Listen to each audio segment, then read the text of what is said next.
Hey YouTubers, Redneck Brian here. It's late day. I haven't had a chance to make a video at all today. It's been cold, wet, and rainy. It's about 20 to 5 now, and I figured come out here, work on the baby Onan for a little bit. I'm going to pull the carb, and I'm going to clean it. Give it a good cleaning from top to bottom. Got some carb spray. Let's let it soak in some containers. But I was looking on this, and I got the linkage off. Got the electric choke disconnected and the fuel disconnected. You cannot physically take this carburetor off without removing the intake, which sucks.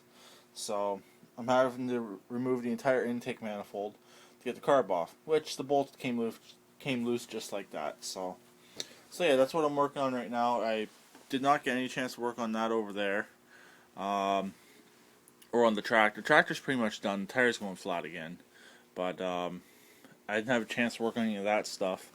It's been too damp. It's finally now stopped raining, so yeah, I had to basically pull that out of here to work on this thing. So let's see if we can get it off quickly in this video and see what it looks like. It should pull straight off.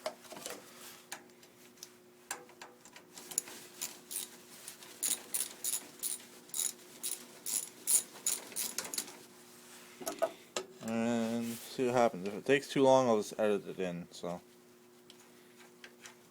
one intake bolt. And I went in the house, grabbed some paper towel, just stuff down the intake tubes so nothing goes down there. The last thing you want is junk and crap to go down in the engine. Second bolt. Third bolt. Try to do this so I don't have to edit the video. Do this all in one vid. Like pulling off the carburetor at least. And the intake. So it bolts up the battery.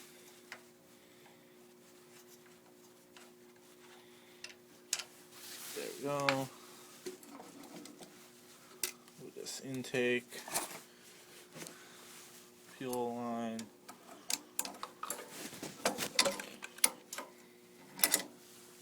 There we go.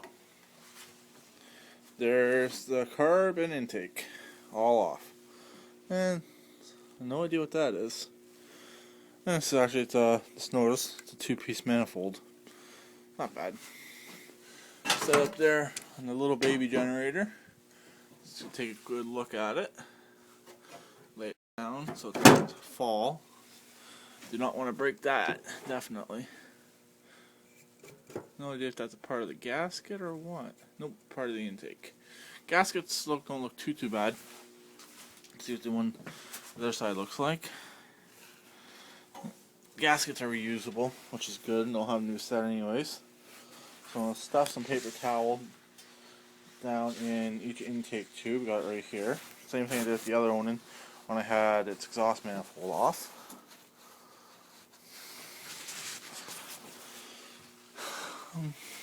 There's the valves right there. I may crank up the motor with the intake off. I'll just have to unhook the fuel pump though. The fuel tank has a half tank of gas in it. So stay tuned. Let's check the oil on this one while we're here. Clean. Get in the camera. Clean and good. No gas in it, which is good. I wish this had no oil filters. I wish this one was pressure lubed, and I wish the other one was pressure lubed. But that one there's pressure lubed, so not too bad. These are designed to run long hours anyways. So yeah, I'm going to take off the carburetor from the intake, and it's just two bolts again. See, it's really hard to get at these two bolts with this all together, so figured it's easier to remove the entire intake, and what I'll do is I'll set the intake back over on the generator. And if I find anything interesting in there, I will start the camera back up and show you guys. So this has just been my Wednesday. Decided to come out here and do this now, and get a couple things done on this, and hopefully I can get this thing running better. Because the other one fires up pretty much first crank. But with it, you can actually turn on the fuel pump. Let the fuel pump run for a second, and then crank the motor. Which I'm thinking about doing to this one as well. Put a toggle switch in for the fuel pump Basically, so you can flick on the fuel pump, and hopefully it will start off with one battery, because that's what the problem I was having before. That's why it needed two batteries, because the cranking wouldn't allow the fuel pump to run. So yeah, and basically everything else on here that needs power when it's cranking, you need a bigger battery or a dual battery, which I was running. So yeah, that's what I'm up to right now. This one's going to take me probably about 10 minutes to strip down that and soak what needs to be soaked, and hopefully nothing breaks, and hopefully I don't got to put any more money into this, which will be nice. So I'll talk to everyone later, and bye for now, and have a great evening. Happy Wednesday. Okay, tubers, I just had to show this. This carb is absolutely completely dry. I was trying to crank this thing over 2 days ago, and the gas should not have dried up that quick. This carb is literally bone dry. It has a plastic float, humongous float, float's in good shape, gaskets are all in good shape. So I'm going to show you actually what the intake, the fuel inlet looked like. Hopefully you can see that in there, full of crud. Absolutely full of crud. That's why this generator would not run. So, kind of a good thing I am taking this all apart to clean it. I got some of the other parts sitting over here on the battery. Electric choke, and some of the bolts and gaskets are sitting there. There's the intake. What a poor design intake, that's my opinion. It is a two-piece, but I'm not 100% sure how it would come apart, which I'm not even going to try to take it apart. I don't want to mess up the gasket. Could just use the carb mount and the bolt-on on the bolt-on. So there's like these little studs here. It's hard to say if there's anything in them or not. It's hard to really even tell. So yeah, I just wanted to show you guys that this carb is literally bone dry. It stinks like old gas. It looks like crud. Let's just tip it over for a second. Nothing really falling out. So I'm using a black surface here. So I'm going to clean it. Find a carb cleaner where I put it. That one there is empty. I'm going to clean it up and put it back on tomorrow, and hopefully this thing will run. Definitely clean out that fuel inlet. That's probably what's causing most of the problems.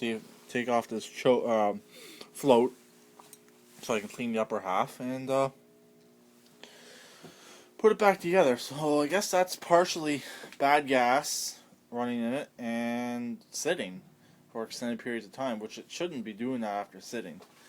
And this carb is almost identical to an opposed twin carb. I don't know if the bore is the same on the bottom. I was actually considering pulling the carburetor off of that one. It's just 2 bolts as well. But the only thing with that one, that has a vacuum fuel pump.